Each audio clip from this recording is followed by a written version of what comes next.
Hey, what's up? This your boy Rio, and today I'm going to do a review about Dubturbo versus BTV Solo. I'm just going to give you the ins and outs and which one may be better for you and which one may not be better for you. Okay, so let's just kind of go through it. I've kind of made a little chart so you guys can follow along with me here.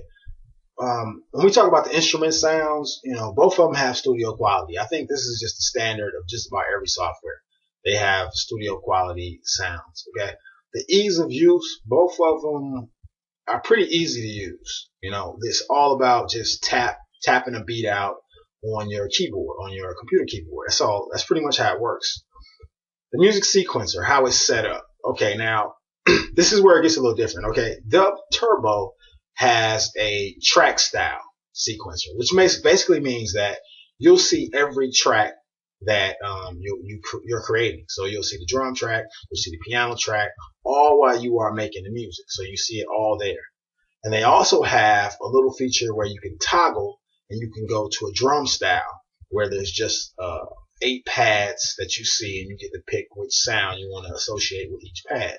So it's a drum style too also. BTV Solo is strictly a drum style machine. And I like the way they got it set up because it kind of reminds me of like an MPC or something, the way it's set up. And there's a lot of features with BTV Solo. Like, for instance, you can actually edit the sound. So you can make the hit shorter. You can make it longer. You could basically tweak it, filter it a little bit, to give it just a little bit of sound. Now, the sound quality is where they differ too. Dubturbo has a 16-bit sound quality. Basically, you can render your beat down to an MP3 file, okay, which you lose a lot of quality. On the other hand, BTV Solo has 24-bit.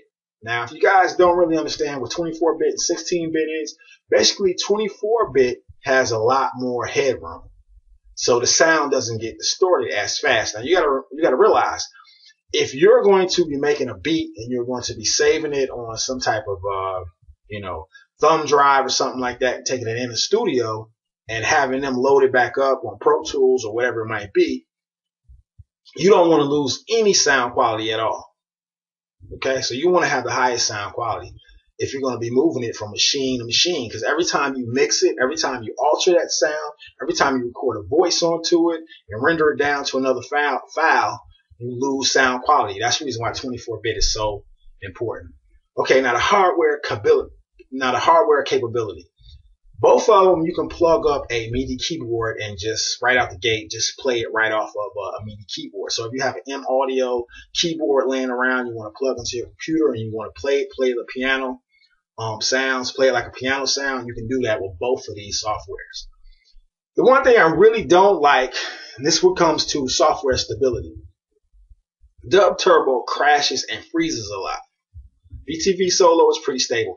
And the reason why Dubturbo crashes a lot is because Dubturbo is a program that was created through another program called Adobe Air.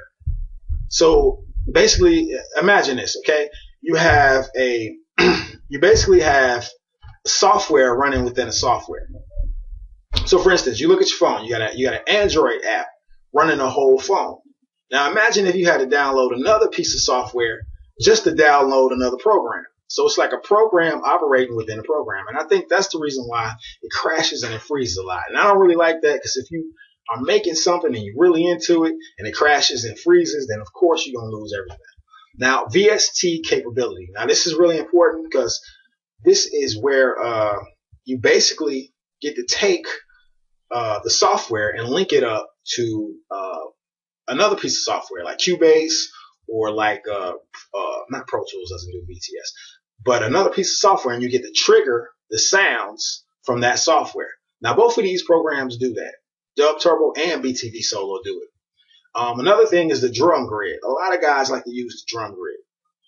Drum grids just make it easier for you to program a beat really fast.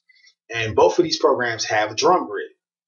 Now, my pick between both of these programs is BTV Solo. Hands down, I would say BTV Solo. BTV Solo is going to give you a lot more options when it comes to altering your sound. Okay, It's also going to give you a lot more options when it comes to the sound quality. And it's very stable. Now, I put a link right below this video. All you guys got to do is just click it. And I'm going to show you how to get some free bonuses with BTV Solo. All right. I want to thank you guys for listening in to my review, and leave your comments below and click the button below. Click the link below. Peace.